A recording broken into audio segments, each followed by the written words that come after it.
ఉంటుంది పోలింగ్ శాతం పెద్ద ఎత్తున పోలింగ్ నమోదవుతున్నట్లు కనిపిస్తోంది. ప్రశాంతంగా ఎన్నికలు అయితే జరుగుతూ ఉన్నాయి.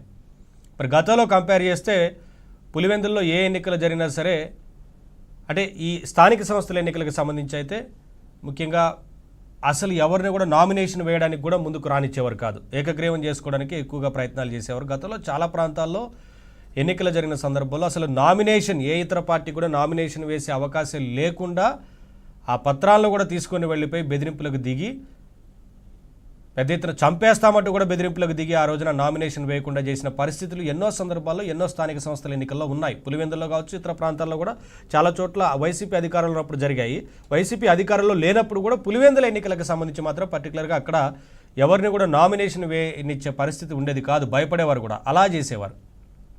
చేసి అన్నీ వారి ఇంట్లో నుంచే డిసైడ్ చేసుకొని పేర్లు నమోదు చేయించుకొని డైరెక్ట్గా ఏకగ్రీవం చేసుకునేవారు ఎన్నికని. అటువంటి పరిస్థితుల నుంచి ఆ రోజున బెదిరింపులకు దిగి ఎన్నో ఇబ్బందులకు గురి చేసే పరిస్థితుల నుంచి ఇవాళ పులివెందులలో ఎన్నిక ప్రశాంతంగా జరగడంతో పాటు చెదురుముదురు ఘటనలు అవి ఎప్పుడు ప్రచారంలో చోటు చేసుకున్న ఉద్రిక్తతలు అందరికీ తెలుసు.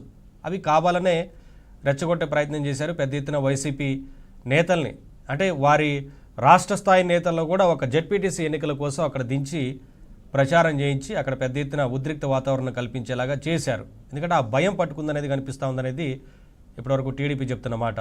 చూస్తుంటే కూడా అదే కనిపిస్తోంది. అందుకని ఇవాళ ఎన్నికలకు సంబంధించి పులివెందులలో ప్రశాంతంగా కొనసాగుతూ ఉంది. ఎప్పుడైతే నామినేషన్ కూడా వేయనివ్వని పరిస్థితి నుంచి గతంలో ఎన్నికలు జరిగిన సందర్భం ఆ సిచ్యువేషన్ ఏకగ్రీవం చేసుకున్న ఆ పరిస్థితుల నుంచి ఇవాళ 11 మంది అభ్యర్థులు నామినేషన్ వేసి ప్రతి ఒక్కరు కూడా స్వేచ్ఛగా ప్రచారం చేసుకునే ఆ పరిస్థితిని ప్రభుత్వం కల్పించింది, వ్యవస్థ కల్పించింది.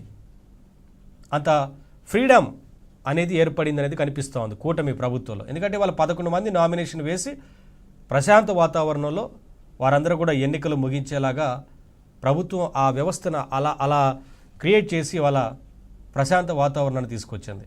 నామినేషన్ వేసిన అందరు అభ్యర్థులు ప్రశాంతంగా ప్రచారం నిర్వహించుకున్నారు. కానీ వైసీపీ మాత్రమే ఇక్కడ ఉద్రిక్తత పరిస్థితులకు దారితీసేలాగా వ్యవహరించింది. ఎందుకంటే ఒక జెడ్పీటీసీ ఎన్నిక ఆ ప్రాంత నాయకులతో పాటు నిర్వహించుకునే ప్రచారం కావచ్చు, అవన్నీ చేస్తూ ఉంటారు. లోకల్గా ఉన్న ఇన్ఛార్జీలు వారు వెళ్తూ ఉంటారు. కానీ ఇది రాష్ట్ర స్థాయిలో చర్చ జరిగేలా చేయడం కోసం ఈ ఎన్నికని అంటే రాష్ట్ర స్థాయి నేతలందరినీ తీసుకొచ్చి వారి పార్టీకి సంబంధించి ఇతర ప్రాంతాల నుంచి నాయకులను తీసుకొచ్చి ఒక జెడ్పీటీసీ ఎన్నికల కోసం ప్రచారం చేయించి అక్కడ ఉద్రిక్తత వాతావరణాన్ని కల్పించింది వైసీపీ.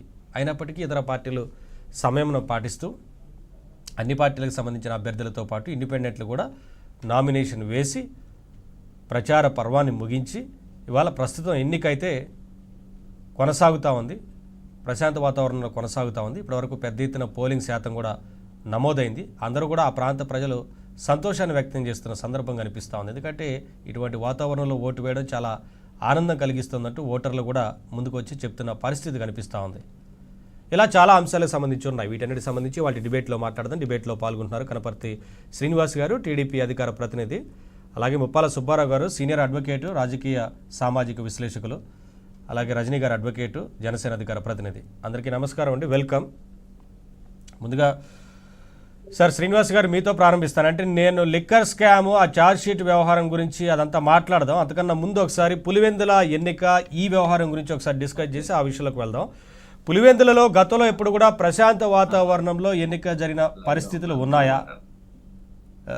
వినిపిస్తోందా శ్రీనివాస్ గారు? వినపడుతుంది సార్. నా వాయిస్ వినపడుతుందా? Clear sir.